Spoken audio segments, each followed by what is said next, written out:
You can't live that way, because the soul, soul, is a factor in our performance of of what has to be done, and it needs soul food, and the soul food is the doing of the commandments and rejoicing with God, and that's why the Haredis are so successful, because what they do is have a strong emphasis, especially in the early years, on the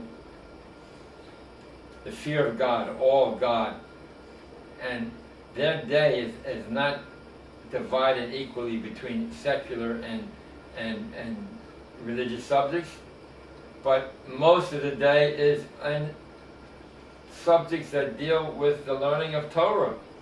So you're not going to find a day school graduate with such credentials. He can come back later on in his life, but basically it's a Haredi who treat the knowledge of God and the awe and the fear of God as primary. Secondary of learning how to spell cat and rat and mat and get a good job, so to speak. But only colleges or graduates are only the 5% of the people getting the great jobs, and 95% don't even need college. They get some kind of a vocational skill, and you say, well, everybody wants a good job. But the point is, God has given man the ability to choose between right and wrong, and He also has implanted in his souls the aptitude. Man has an aptitude for particular interests, stronger than others. And we say, well, where did that come from? It must be the parents. No, it's not the parents, because you have seen that parents of, for instance, people that are very learned in the book, the child may be interested in working with his hands, in carpentry or electrician or music, or just the opposite of what the parents are like. So that aptitude is handed down by God. And the same thing with spirituality. That many people have a strong sense of spirituality, have no problem in believing in the Torah and its instructions, while others need to be given a large dosage of instruction continuously, awe of heaven, fear of God, and creations, and all these things, bechina, contemplating God's phenomena, God made it so that the grass could be environmentally friendly to all types of extreme weathers, and it grows by itself so that the cattle can pasture, because from that little green piece of grassy material comes wool, lamb, mutton, and what have you. So we have to show gratitude, and that's striving for perfection, which is a Jew's job in this world, to strive for perfection. Strive for perfection, or holiness. But it's very difficult to strive for something intangible as perfection. So the offshoot of that is strive for gratitude, to show your gratitude for everything that God has given you. Right? That's an expression of striving for perfection, or striving for holiness. And I just also want to mention that there's a group of information that wants to give out money. The money is the weak part of the equation, but to high school students, after reading a book, or after reading 10 pages, for instance, to get X amount of dollars. and to be listened to, and see if you know the 10 pages that we pay you to study.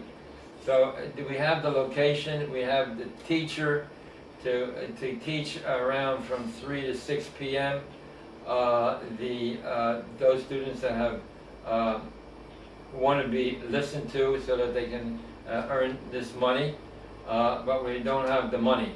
So the point is, if you want to give us a call, we're over here, right?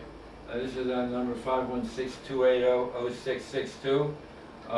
You can catch us on YouTube channel, Yeshiva Classroom, anytime, Yeshiva Classroom, and also on the internet, the book, the website is firstshabbos.org, firstshabbos.org. So there's a lot of places where you can tune into. Now, as far as the murderous Arabs that are so prevalent in Israel, and last month 2 fathers of one of 4, Ben Altia, I think, and the other one was Rabbi Shevach, were murdered in cold blood because just for the fact they were killed and stabbed with a knife, and both of them died, leaving widows with a total of 10 children. And the blame belongs to the leadership of Israel, the leadership who does not make laws to kill a murderer, right? If a person is caught and murdered, what do? They throw him into jail, and then when the next prisoner exchange comes by, he's released, and then he's paid money for being a murderer by the Arabs, right? And whose fault is it? It's the leadership of Israel, because they don't put any death penalty on to a murderer, and to the Supreme Court, who, without any kind of a basis to make rulings, tell the Congress or Knesset what they should do and what they can't do, no matter what and how the laws are passed.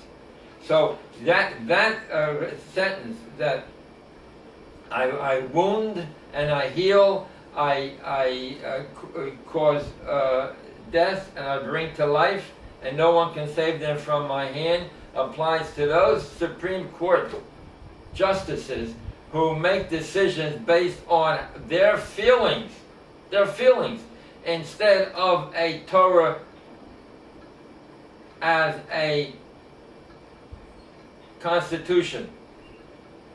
I mean, that's the problem, and that's why it is so important that we get a outreach center open in Israel where people can read a book, say for instance 10 pages, and given a fraher or given a test, and see if they know basic ideology from this book, like Rejoice, O Youth, for instance, and then pay them. So if anybody wants to help out on this problem and to direct their thoughts there, please give us a call at 516-280-0662. And with that, I'm going to see if we have any more time left, because time is of an essence, and we may not be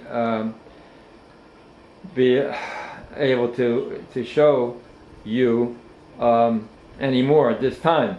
But please don't hesitate to call us, and remember the famous words of the sage Hillel, not the Hillel organization, but the Rabbi Hillel, who doesn't need the title Rabbi, just like Dr. Einstein doesn't need the title Doctor. He just say Einstein. So it is with Hillel, right? It says, if I am not for myself, who will be for me?